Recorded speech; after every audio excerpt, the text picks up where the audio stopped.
तर कसं आहे पब्लिक, मी तुमचा लाडका दीपक चाललेलो बारामतीला सकाळ सकाळ.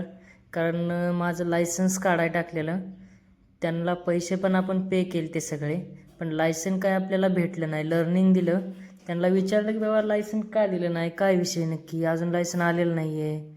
तर ते बोलले तुम्ही आर टी ओ ऑफिसला या, मग आपण बघू. मी म्हटलं अरे 3 महिने झालं आपण लायसन काढायला पैसे दिलेत, लायसन काढायला टाकले, आणि तुम्ही आत्ता सांगताय मला आर टी ओ ऑफिसला यावं लागतंय. तर ते बोलले ते ट्रायल वगैरे द्यायची असते. यार म्हणलं सांगायचं तरी ना, आम्हाला थोडीच माहिती. सांगितलं तर समजेल, नाही सांगितल्यावर काय समजणार आहे. मग म्हणलं आपलं चला आता जाऊन बघूयात तरी.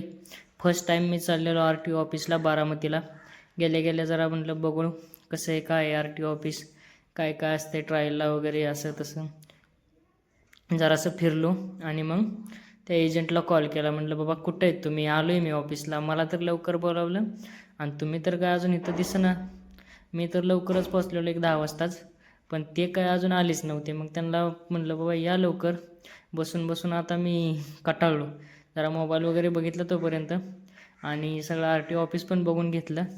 आणि मग फोन केला शेवट परत, म्हटलं बाबा लवकर या, मला जायचं आहे परत कामावरती. मग काय म्हणलं आलो आहे मी, या. भेटलो त्यांना. ते म्हणले बाबा ट्रायल तर द्यावीच लागेल. मग ट्रायलची डेट त्यांनी सांगितली सोमवारी 29 तारीख. ठीक आहे म्हणलं, आता काय मलाच गरज आहे, येतो मीच म्हणलं माघारी सोमवारी ट्रायलसाठी. मग तिथून कसं बसं गेलो पुढं, त्यांच्याकडून विचारून म्हणलं आपलं चला आता माघारी, झालं आपलं काम.